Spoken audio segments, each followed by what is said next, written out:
morning, my beautiful people. Welcome to Heart on Magic Radio 92.2 FM, live in Bakau South. Your voice, your station, your connection. I'm your host, Ida Njie, and this is your safe space for real stories, real emotions, and real people. In today's first episode, we're talking about what love means today. But instead of just talking about love, we're hearing from someone who's lived it, the joy, the heartbreak, and the lessons in between. My guest is Musa Gassama, a young Gambian who once believed deeply in love, the kind of person who gave his all. Over time, his experiences have reshaped how he sees love, relationships, and himself. Musa, welcome to Heart to Heart. Yeah, thank you very much, Ida. It's an honor to be here. Jërëjëf, kontaan naa trop si loo ma invite, especially su lu ñëw waxtaanee topic bi because topic bi am na solo lool ñu ko wax love because love dafa nekk loo xam ne comme society bi léegi war nañ si jàngee bu baax because comme ñu daan xoolee love before ak léegi it's quite different so it's an honor pour toog fii waxtaanee si love. All right, so Musa, thank you. So léegi pour start from the beginning, yow bi nga génnee nekk xale. How did you view love? Okay, bu ma gënee nekk xale comme it was all about the excitement, xam nga attention, xam nga fii ak fële like okay ka moo gën a am jànxa bu nice, that was all about love to me, understand nga like comme compared to léegi nu ma mel comme suma xelaat change na maa ngi gën a mature and all that xam nga so nu ma dee viewee love ak compared to when I was younger it's quite different dama daan xool ne okay ku am cepe bu nice like ku gën a xam nga ku gën a like stuff like that like people bi kuñ dee gën a teg seen attention onto like kooku moo gën a am love bu ne si man that was it yeah. So yaa ngi wax ne before you viewed love as ku gën a am jànxa bu rafet ak yooyu noonu. Exactly, but excitement daal excitement bi. So léegi bi nga demee ba dugga si dem nga at some point dem nga xam relationship ñu mu dee mel the sweetness and the hardships. So léegi soo ñu munee wax léegi compared to before xam naa léegi at some point sa perspective war naa change on what love used to be before you went into it. So léegi comme soo ñu munee wax a little bit about hardships yi nga dunda in relationships. Okay, dina na hardships yu bari nag honestly parce que man like suma previous relationship bu ma jógee like it's been 2 years now dama sacrifice on a lot for that girl comme bëggoon naa ko trop bu baax a baax demoon na jamono parce que man I was not financially stable, understand nga I was not working by then but dama daan mën a raba sacrifice lu bari pour moom daf daan am soxla imaginal ma génnee suma laas yu ma daan jinja ma jox ko pour moom ma make sure ne moom comme mi ngi cool rek understand su jaree sax man fekk du ma lekk sax da dee understand nga there was a day boo xam ne daf doon taw explain noon naa ko last time suñ podcast bi guddi la woon ñi ngi tëdda ñëpp a ngi dem seen néeg yi pour tëdda mi ngi taw soo ndóo bi mu ne ma moom dafa xiif cogut I had to go out ma dem ma leb xaalis si biti ma dem ma jëndal ko afra te borom afra bi bàyyi den sax mu doon close dama am pour ñaan ko neexal ko ma ne ko please jaay ma dafa am ku ma ko yóbbul mu jaay ma dama am pour daw si ron taw bi ba sanca ba kool ko mu génn si mu daf doon jooy sax bu ma gisee dafa tiit expect ko woon but because of love comme loolu jaraloon na ma ko nekkoon na lu métti ñu bari du ko def but man jaraloon na ma ko so mu génn ma jox ko man si man rek accomplice naa suma mission may dara la woon si so comme loolu xam naa ne métti na but si man like comme love moo ko laajte daal yeah. So léegi yaa ngi wax ne despite the fact ne mu ngi doon taw duggoon nga si taw bi dem defaral ko loolu just because danga ko bëggoon léegi throughout the relationship probably defal nga ko loolu ak leneen léegi lan nga ñu mun a waxaat in terms of relationship bi lan nga ko defaraat loo xam ne danga dem beyond your comfort zone. Okay, xam nga man suma family den strict like comme lu ñu dee wax ahlu sunna leen ñun gëmuñ dara lu dul comme diina bi rek so waaye moom jaraloon na ma ba man ma ñëw break rules yooyu noonu yëpp isi ko suñ kër man maa nekk di first person ko xam ne dafa isi jànxam suñ kër introduce ko ak suma yaay te defuma woon sax pour def ko but I don't know suma booy dema daa wax ne booy xanaa dina liggéey because yow yaa ngi def loo xam ne defuloo woon sama gi defuñ sax pour def ko but man I did it te xaw ma lu ma ko def la woon mais bi mbëggeel la understand nga julli jot maanaam moom ñu def aso bi ñu ñëw ba si kër bi suñ famille bi yëpp ma toog ak moom ñu nataalu but leena la woon soo gisee suma yaay comme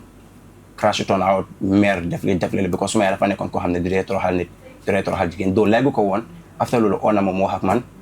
but at that very moment waxutoon dara so bàyyi nañu like am nañ suñ time and all that but comme loolu nekk na sacrifice boo xam ne man def naa ko te defuma woon sax du ma daan xelaat before that du ma daan xelaat sax pour jéem a def lu mel noonu but I had to do it because dama over na ndóo bi yeah. So léegi the fact ne defaral nga ko lii nii yëpp andi nga ko introduce ko to your family ak yooyu noonu lan because yaa ngi mention that this relationship was 2 years ago nekk ngeen in a relationship so léegi comme because use nga past tense bi meaning ne you guys are no longer in a relationship lan moo lead to that breakup comme I don't know exactly but xam naa ne xaalis bokk na si comme na ma la koy man I was not financially stable te after bu ma ko engagé dafa am benn paako boo xam ne comme moo ko jëloon xaaya ko muy job ak moom that guy was a multimillionaire dafa woon am xaalis so bu mu doon job ak kooku paako bi mu ngi ko like si pet so I don't know maybe si diggante bi gars yi nekkoon nen I'm not sure understand nga waaye xam naa ne ndóo bi as time goes on mun noonu change commencé di ma isil jikko ak yooyu noonu understand nga so bu ma demee ba si biir nag la ma xaritam commencé di wax si pet mu ne ma kii nii paako bi dafa bëgg a yóbbu ndóo bi Dubai because of comme vacation bu ko defee mu mun a am chance si ndóo bi xam nga jigéen ñi luñ ko may xaalis ak yooyu loolu la doon def si ndóo bi jox ko iPhone 12 di ko dig Dubai ak yooyu noonu yëpp ndóo bi commencé nag xelam commencé di change si man because man lu ma amoon pour defal ko ma nekk chicken change ak let's say provide ko security comme waaw comme dama boo su ma ñibbi guddi ma gunge ko ak yooyu noonu waaye honestly yàlla xam na ne good intention la amoon si moom am ko bëggoon a taka understand te nekku moon góori caaxaan kat tam dama amoon ambition ma ngi doon raba du amoon liggéey bu stable waaye ma doon raba am ko daa mën a toppatoo ay stofam may toppatoo suma stof understand so si diggante bi xam naa rek loolu yëpp bon a botam paako bi lañ ko dig Dubai jox ko iPhone 12 and all that so ndóo bi commencé di change si man bi after si xam nga rek ndóo bi commencé last time ma la ko de expliqué naan ndóo bi commencé naan ma dafa am brain tumor dafa war a dem def operation ak yooyu noonu I was like what the xam nga comme it's funny dafa ma ñëwee kaw daal waaye man xam naa ne loolu yëpp daf doon fen Dubai la bëggoon a dem rek vacation ak paako bi pour gars yi mën a xam nga rek enjoy seen boppa waaye si diggante bi noonu la pour sotal affaire si rek si diggante bi noonu la fa demee ba ndóo bi after si mu ne ma you know what neen break up comme dafa métti woon si man because musuma fan ndóo bi comme maanaam moom dinañ jeexal gisuma woon mënuma woon a gis life without her lu ma daan xelaat lu ma daan plan lu nekk dama ko si daan include understand so waaye bu ñu demee ba after mu ne ma ñu break up comme it was a shock to me waaye xam nga rek but dama ko war a accept daal yeah because te loolu at boobu dafa woon a métti si man xam naa ne lii maa ngi dem off topic but I have to include it suma mère bi dafa gaañu woon that same year kon buñ doon jeexal comme dafa nekkoon lu tough si man waaye after si ma toog ma xelaat ma ne jigéen bu ma gën a bëgg suma life su demee ba gaañu still maa ngi nii life goes on maa ngi dunda suma life why not ma mun a bàyyi kenn tamit noonu laa décidé you know what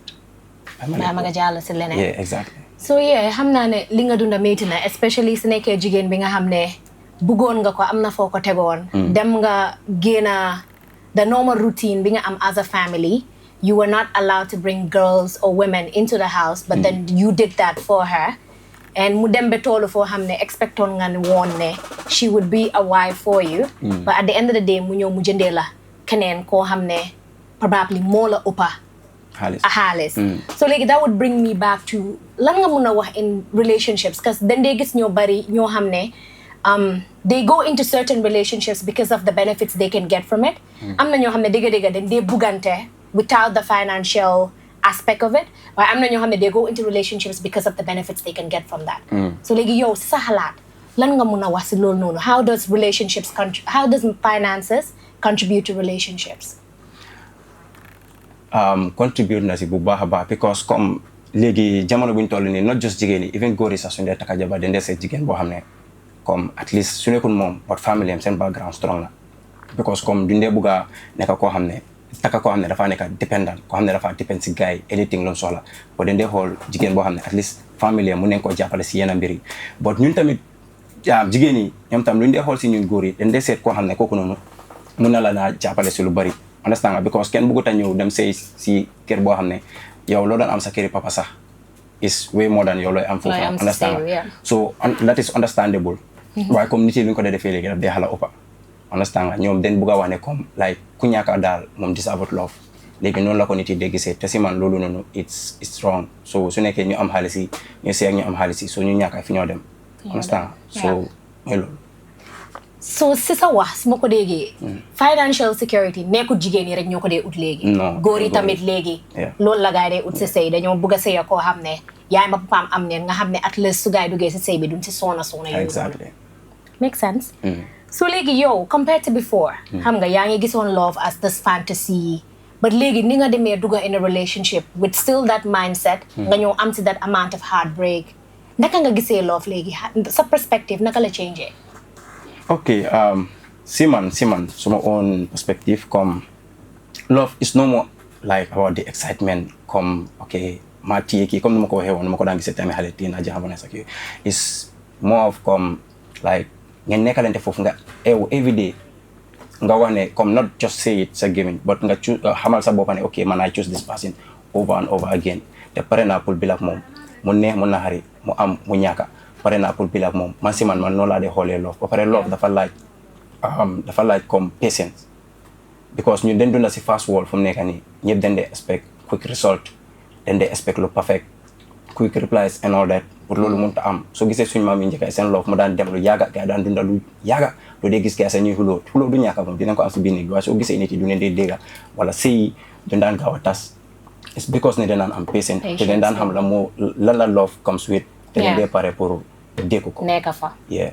So léegi yaa ngi wax ne léegi love is about that fast excitement that brings us now to social media then day gis ñu bari ñoo xam ne love is all about emojis hashtags ak yooyu noonu léegi yow si sa gis-gis how does social media influence how people live love. Okay, social media dafa am impact bu baax si love comme both positive and negative. Okay, comme mën na moo serve as a bridge pour connect people ñu buggante understand nga like for instance like ma jox la exemple man maa ngi nekk benn single guy understand nga nekk si internet bi di browse just doing minding my business then ma come across a beautiful lady ñu chat xam nga mën nañu si diggante bi mën nañoo chat get to know each other going out and here and there mën na moo lead to marriage understand nga loolu noonu is a positive side of it but negative side bi mën nga am sa how do they say it again sa partner koo xam ne comme without the social media kooku is a perfect person understand nga but soo xoolee social media bi ngay xool comme ñeneen ñi comme that perfect relationship bu gaay nekk di put si internet bi te maybe sax loolu nekku si gaay de it's not even a reality of the relationship but lu perfect lu gaay di post si internet bi loolu noonu commencé de la yóbbaale xam nga rek nga commencé di make ay comparative man suma partner bi nekku di def li ak yooyu noonu xam nga loolu noonu dafa nekk loo xam ne comme social media mu koo def bu baax te loolu comme daal nekkuñu di njëriñ daal nekkul lu gën si ñun and another thing da nga mën a gis ñaari loved ones ñoo xam ne dañ war a toog waxtaan comme xamante bu baax lan moo nekk sa likes sa dislikes la moo nekk sa worst fear la moo nekk sa lii la moo nekk sa lii la ngeen xamante boo dangaa téye sa phone bi nekk si TikTok bi di scroll the whole day ngeen a toog foofu mi ngi silence soo nekkee si bunta bi da nga foog ne kenn nekku si biir understand nga yaa ngi si sa phone bi moom mi ngi fële ne le comme léegi there's no longer that interaction between two people ku nekk a ngi si suma boppa laa ko xamee sax suma boppa laa ko xamee comme kenn perfectut man suma boppa comme si diggante bi amoon na ay relationships understand nga comme yoo xam ne work out waaye comme sometimes da nga mën a gis suma girlfriend ne ñoo mën a toog ma téye suma phone bi comme yoo xam nga ne man léegi si social media bi like man si def lu bari so foofu laa dee nekk di seet suma comments yi ak yooyu di reply moo dafaa nekk si TikTok am bi noo xamee ne ñun ñu ngi si biir néeg bi xanaa nga toree dégga reetaan wala nga dégga bébi xoolal lii that's all waaye maanaam moom pour ñu waxtaan sax daf dee nekk problème moo tax man suma relationship si ma am si diggante bi ba mënut a woo naa bilem suma boppa waaye comme social media moo ko cause daal so that's the negative side of comme relationship social media exactly so léegi xam nañ ne we've actually spoke about the negative aspect of social media moo nekk léegi people in relationships they can no longer interact as they should but the positive part of it is moo nekk comme ñaari nit tam dañ dee mën a meet through social media and then that can lead to marriage or other things but léegi third parties naka la loolu influence relationships because léegi dañ gis ne relationships is no longer about ñaari nit dangaa gis yow dangaa nekk ak nit nga am problème ak moom nga dem include keneen si sa relationship bi and then nit koo xam ne nekkul sa relationship bi du mun a xam yow loo fa nekk di dunda other than yow li nga ko wax and at some point daf dee dem to a point boo xam ne dafa mel ni comme ne that person mun na laa jox advice yoo xam ne it's not really favorable for you so léegi third parties naka la day influence people's relationships. ok man lu bari dama ko jël comme man personally suma experience right suma past relationship bi ma doon explain la xaritam yi dañ mën a ooyee mannequin because dama boori noonu ñu ne according to them ñu ne dama boori so comme ma nekkuma that outgoing type dama mën a génn time to time but man ñëpp xam ne ne suma génnee maanaam suma boy la dem chop tugaat kër understand nga comme wala bugg a dem jël fresh air dem si bit bi wala doxantu ni ñëwaat but ndóo bi dafa laagoon club dafa laagoon lii like léeg so man yu bari nekkut si man so dañ dee mën a génn ak friends ami friend mi dañ ko dee wax ne Paco bi is a mannequin he's so boring parce que Paco bi du jël shots Paco bi bëggul ñu dem club Paco bi bëggul nga def lee bëggul nga def léeg understand nga yow sa ex boyfriend bi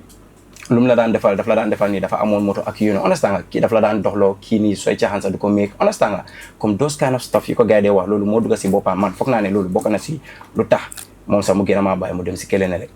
because dégg naa several times ñu ko wane comme dama leen over gars ñu ne sorry gars ñu ne ko yow sa ex boyfriend amoon na moto seen famille bi ñu ngi am bii gaar yi dañuy jaay ay moto yow kooku noonu mun na laa taka mun na laa toppatoo kii ne la ak sa yaay si condition boo leen nekka but sa boy bii nii kii nii soo waxee rek mooy yi fi diina la dee waaye yi fi yàlla yow kii loolu naka la moo impacté sa life yi fi yàlla naka la moo impacté sa life so man ma déggee loolu dama ree rek man waxuma ko ba tey waxuma suma waxaa moom si affaire loolu noonu understand nga xaritam yi dama daan ooyee man kenn ma daa wax lu nekka dama daan mën a ñëw sax sometimes sax ma dugga si biir ma déggee yaa ngi ree ma dugga si biir ma cappaat atmosphère bi yëpp change ñoom yëpp ñu noppi xam nga rek di ma jéem a emel ak yooyu noonu so moom si boppam dem na ba yëgoon loolu te ñu ne àndandoo day waale so ñoom lu ma gars di traité su yàggee moom tam noonu la moo lefee parce que moom ak ñoom ñooy ànd 24/7 so mooy loolu daal xarit daal third party daal dafa amoon a yaar relationship bu baax waaye tam mën na moo defar at the same time because mun ngaa nekk nit boo xam ne comme yaa ngi nekk sa relationship comme maybe yow xamuloo lan nga am value loo ko but sa xarit gis na ko so yow soo bëggee mes stop commencé bëgg a jël beneen yoon bëgg a yaakaar relationship mën na laa jubanti wala ne ok boy nii ak nii ak nii li soo ko yaayee doo ko gaaw a am understand so mooy loolu daal so compared to li nga go through si sa first relationship bi whether su nekkee yaa ngi war a dugaat beneen relationship whether sacrifices yi nga defoon si first one bi di nga joxe waat the same sacrifice dina xala jafe nag dina xala jafe parce que pour gumaat jigéen 100% like du yomba parce que suma life man lu ma filoon si jigéen boobu noonu musuma koo filaat kenn so suma demee ba joxee suma xol bi yëpp si nit mu def ma loolu noonu so suma paree ba war a dugaat si keneen bu jox ko suma xol bi dafa métti so honestly dafa métti trop pour ma defaat loolu that sacrifice. advice booy mun a jox nit xanaa dafa nekk ne nit waratut a dem ba jeex léegi su waree dugga in a relationship. non comme xam nga gis nga nekkut ne nit soo nekkee si relationship comme like danga ko war a jox sa bopp yëpp soo defee loolu rek mistake nga. parce que lu nekk mun na moo xew even sa jabar loolu comme is the harsh truth loolu even sa jabar warloo ko jox comme mun nga ko jox sa xol bi ba doo nekk foofu noonu nga jox ko sa bopp yëpp nga ne ok like lu mu bëgg rek dama koo def lu mu wax dama koo lifin moom su demee ba xam loolu noonu daf ko use as our own advantage si yow. waaye loolu moo nekk the whole point of going into a marriage pour yéen ñaar ngeen. no but contribute everything you have. xam nga ñun suñu génération fu mu nekk nii la ñoo wax. duñu wax comme in general comme before sax lu daan happen. fu mu nekk nii ñun suñu génération ñun xam na ne góor soo joxee sa bopp yëpp. even jigéen sax soo joxee sa bopp yëpp dañ ko dee use comme advantage si yow. understand dañ la dee mën a xam ne ok kii nii daf ma bëgg kii nii lu ma war rek la moo def. so loolu daf nekk advantage boo xam ne yow at the end of the day yow mën na laa lor. advice nga am pour wax ñoo xam ne they've been in relationships and then ñu ñëw kii guy nekkal in a relationship mu betray them. okay so first work on yourself focus sa bopp bu baax love yourself understand nga because comme bul try pour keep nit ba nga loo sa boppa soo loosee sa boppa rek amatuloo dara because sa boppa rek nga am so try and work on yourself yow the right person dina ñëw comme danga ko di feel energy la su ñëwee rek yow dañ di xam ne this is the right person. bul forcer daaw. exactly so that's it. right so léegi am na ku nekk di laajte mu ne whether yow believe nga ne love alone is enough to sustain a relationship or whether dafa require more like sacrifice respect ak commitment. exactly comme xam nga love rek comme ñun love bi rek leen dee wax comme man su ma mënoon a créer beneen word boo xam ne dafa combine everything dama ko doon def because nekkul love rek dafa ànd ak respect trust loyalty understand nga and so many other things understand nga so su nekkee ne yow comme man jaax bi bëggoon na ma il faut mu maa bàyyi bëggoon na ma dégg man suma bopp xam naa ko understand nga waaye at the end of the day dina mën a am problème sax sometimes dafa ma dee waay yoo xam ne dama dee xam ne respect bi laaj na loolu dafa ma daan overhot understand nga so comme nekku ne love rek moo nekk ting bi mooy yóbbu relationship respect su ma nekkul dafa am place boo xam ne dina balance understand nga loyalty su ma nekkul dafa laa nekk di cheat te bés boo xamee ne mun laa cheat mun la moo yàq everything finance tam dafa over important ngeen liggéey finance dafa over important si love because comme docteur Badji nu mu ko dee waxee love doo ko cob de du la ndéewuloo de doo yow suba nga ne ko good morning baby suur na so at least liggéeyal nga mun a dugg in a relationship boo xam ne soo amee jànxa dina toog exactly am na njëriñ bu baax right soo leen liggéey so léegi ñu bari ñu ngi la tamit ñu ne after everything li nga go through do you still believe in love do you still feel that you still have that right like that Mrs. Right that is still out there waiting to come why not xam naa ne comme time la rek xam naa ne I don't know yàlla nekkul ne ñëpp la dogal ne dañoo sëy xaw ma man si ban laa bëgg nag dama sëy na du ma sëy ñaan naa ko na yàlla na ma yàlla may jigéen bu baax si man bu gën si man so waaye believe naa ne Mrs. Right is out there time la rek it's just a matter of time te xam naa ne dinaa ta sëy moom incha allah ñaaka sëy moom du option de foog nga sëy non du option parce que man bëgg naa ñëw si xew bi at least nga def ma njëkkee dina am sa incha allah dina am so believe naa ne yeah Mrs. Right is out there the love still exists it still does yeah right so léegi Musa mu ne despite all the hardships that he has been through he still believes ne love exists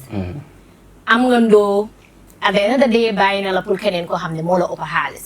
loolu noonu as góor it must have hurt something in you sa pride la hurt sa ego ban si ñaari loolu fu la la góor bi ëppalee loolu comme daf ma damage loolu daf ma xool si boor yi yëpp foo ko xelaatee rek soo jooy nga non jooyu ma du ma ne comme jooy naa génnee rongoñ bot hey métti woon na ma xam naa ne daal dama daan dem jóg fajar sa julli ñaanal ndóo bi man tey dama daan toore yiw hey dama daan gëm so ba pare dama daan wax one thing comme dama daan mën a gis si movie ñi ci di lekka comme yaa ngi am sa naxar dem jël kulu bi def ko sa boori gémmiñ nga xelaat loolu nga teg kulu bi nga teg kulu bi daf ma daan am appétit sax exactly maa luusuloo woon wéet sax obviously so waaye thanks to my friends gis na foo laapee nag thanks to my friends ñoom comme ñoom jàppale woon ne ma bu baax bàyyiwuñu ma comme noonu rek because xam naa ne suñu ma bàyyoon noonu mënoon naa mujjee dof sax because jigéen boobu lu ma jaraloon dafa ubbi naa dafa bari yee waaye alhamdulillah comme amoon naa people ñoo xam ne ñoom ma sóoroon jàppale na ma si jàppale neen la okay so questions yi bari na but duñ mun a jël question yi yëpp because we're almost out of time so beautiful people and Musa after answering all these questions léegi soo waree share sa reflections today lan mooy nekk sa final message to ñi nga xam ne ñoo déglu si biti comme nu ma ko waxee fii bu yàggu rek na ngay xam ne comme affaire si nekkut ne comme partner booy ut rek understand nga yow da nga war a wokkoon sa boppa first love yourself first try nga find sa boppa because ñu bari loolu leen dee miss comme dañ dee try pour find love waaye duñ dee find seen boppa understand nga try nga find sa boppa first su gisee sa boppa nga xam yow yaay kan yow lan nga bugga understand nga then from there yow di nga mën a xam yow lan nga bugga si nit soo amee ko noonu mi bi yàlla mën a laa jàppale yéen ñaar ñu mën a ànd ak loolu su nekkee ne yow xamuloo sa boppa nga dem nga uti jigéen te nga mel ni ëllëg nga mel na li obviously du ma blame jigéen bi tamit moom tamit mën na xam ne kii du niti benn kolo at the end of the day mën na laa bàyyi so try and work on yourself understand nga try nga get xaalis noo ko mën a amee because dafa important xam nga work on yourself góor yi train leen jigéen yi bugga neen góor yi am six packs te bugga neen yaram bu baax de xam nga so da ngeen doon di dem gym exactly so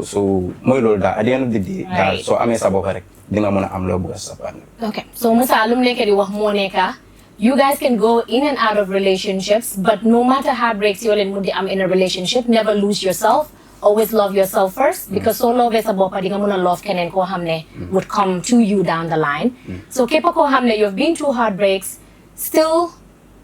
put yourself out there because Mr. Right might still be out there waiting to come to you so to all our beautiful listeners thank you for sharing this journey with us. A big thank you to you, my guest, Musa Gassama, for opening your heart and for reminding us that love isn't just about the past. It is about how we live and learn in the present. Join me again next week from 10:15 a.m. to 10:45 a.m. for episode 2, which would be self-worth, personal growth before love.